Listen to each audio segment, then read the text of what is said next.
Guys, welcome back to Football with the Fam. Wow. Title decider, Manchester City 4, Arsenal 1.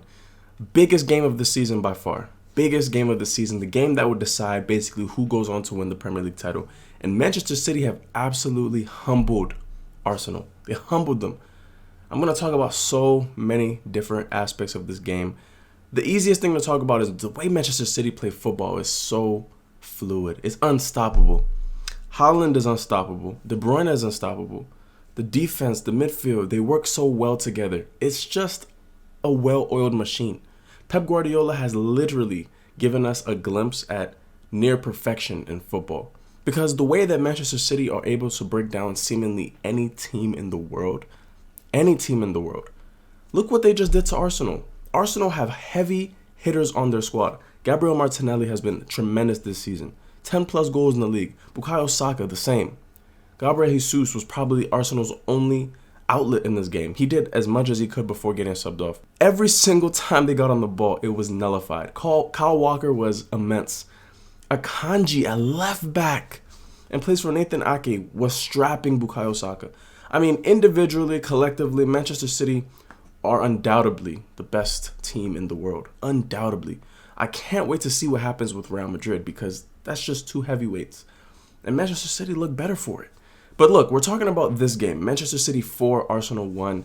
From the get-go, Manchester City had the dominance. Arsenal actually created probably the one chance besides the goal that they got later in the game that actually looked like Arsenal. Looked like a team that was zipping passes together. They went from back to front really quickly.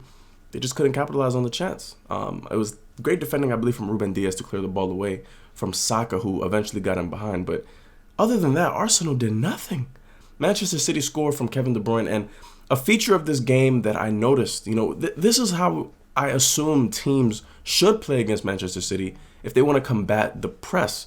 Arsenal pressed Manchester City really high up the pitch. Odegaard was leading the press. Granit Xhaka. Unfortunately, what happens is Manchester City have this really tall, basically perfect striker in Erling Haaland who they can play the ball to, and he is an outlet. The commentary team mentioned that Manchester City couldn't play an outlet pass before when they had Sergio Aguero because he's not a hold-up striker. He's not going to be able to take the ball down, receive it as well as Haaland does. And you saw in this game, for Manchester City's first goal, the way that Haaland can bring the ball down. The way that he can hold up play, the way that he can get himself involved in any facet of the game. He's dropping back to defend even. Kevin De Bruyne and Erling Haaland are probably one of the best partnerships I've ever seen.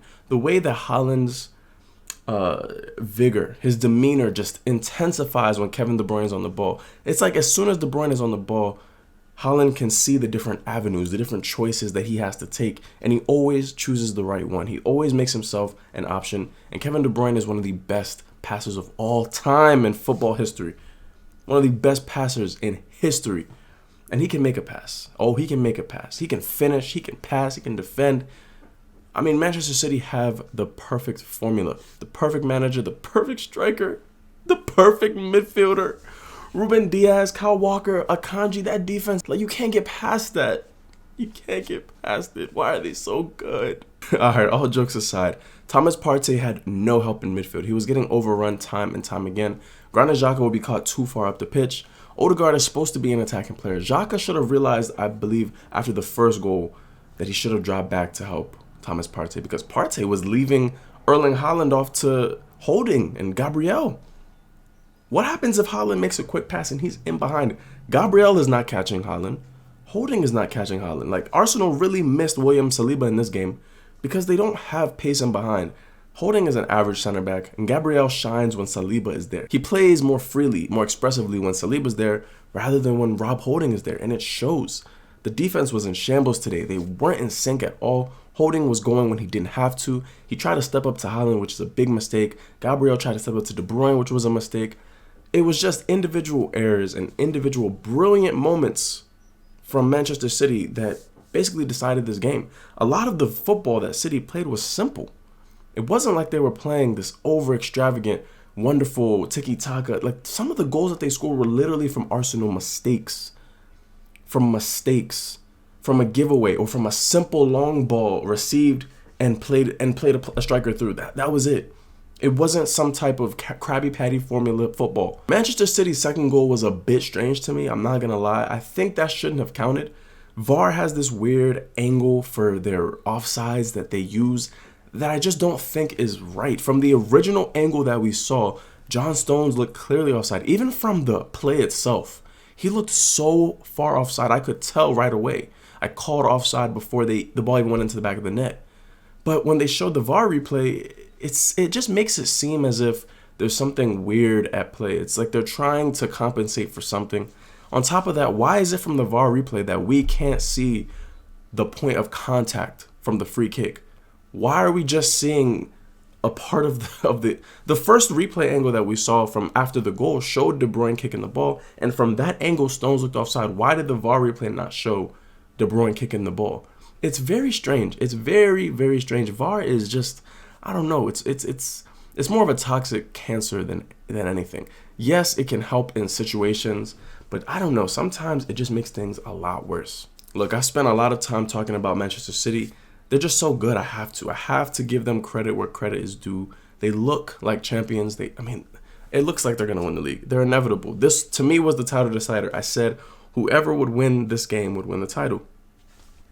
It looks like Manchester City is going to win 3 in a row. On the Arsenal standpoint, today was just a bad day.